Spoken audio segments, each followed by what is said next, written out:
Praise the lord. April 19వ తేదీ 2024. ఈరోజు మనలను బలపరచు వాక్యము రోమీయులకు రాసిన పత్రిక 2వ అధ్యాయము 21వ వచనము. ఎదుటివానికి బోధించు నీవు నీకు నీవే బోధించుకొనవా. ఆమేన్. ప్రియమైనటువంటి దేవుని బిడ్డలారా, గమనించండి.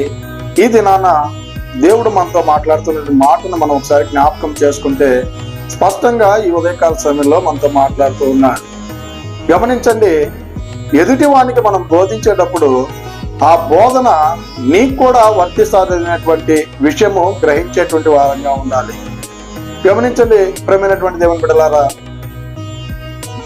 తండ్రులు వాళ్ళ ఇష్టానుసారముగా జీవించి, ఈ లోకపరముగా జీవించి మందు తాగుతూ, సిగరెట్లు తాగుతూ, లేదా ఈ లోకమైనటువంటి చెడ్డ చెడ్డ పనులన్నీ చేస్తూ కూడా తన కుమారుని దగ్గరికి వెళ్ళి, రే నువ్వు ఇలాగుండాలి, నువ్వు తప్పుడు పనులు చేయకూడదురా, వాడు ఏదైనా చిన్న తప్పు చేసినప్పుడు నువ్వు ఇలాంటి పనులు చేయకూడదు, అలాంటి పనులు చేయకూడదురని మనము మన కుమారులకి చెప్తూ ఉంటాం.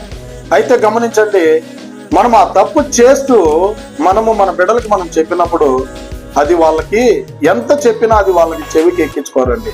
ఎందుకంటే నా తండ్రే తప్పు చేస్తున్నాడు కదా, నేను చేస్తే తప్పేముంది అనేటువంటి భావనలోకి వస్తారు. ఎందుకంటే ఎదుటి వానికి బోధించేటప్పుడు నీవు కరెక్ట్ గా ఉన్నావా లేదా, ఆ బోధకు తగ్గ ప్రవర్తన నీలో ఉందో లేదో మనం ఒకసారి జ్ఞాపకం చేసుకోవాలి.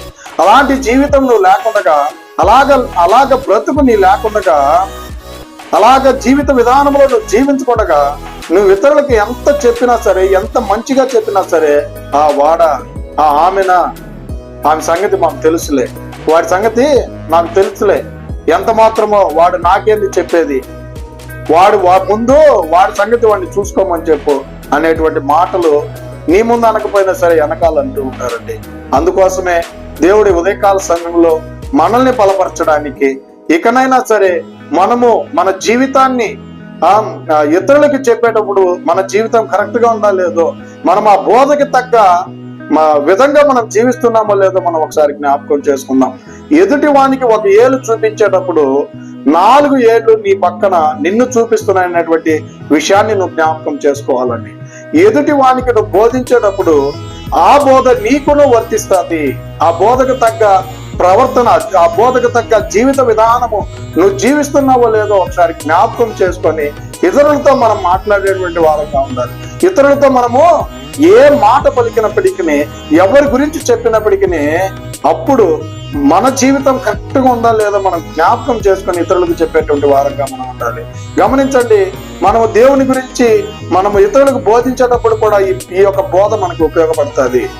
మన జీవితం కరెక్ట్ గా లేకుండా, మన జీవిత విధానము సరిగ్గా దేవునిలో లేకుండా మనం ఇతరుల దగ్గరికి వెళ్ళి ఎంత సువార్త చెప్పినా అంతేలే, వాళ్ళు పైకేమో దేవుని భక్తులు అంటూ ఉంటారు, యేసుక్రీస్తు ప్రభువుని నమ్ముకున్నామంటారు, అయితే లోపల చెడ్డ కార్యాలన్నీ చేస్తారు, చెడ్డ పనులన్నీ చేస్తారు.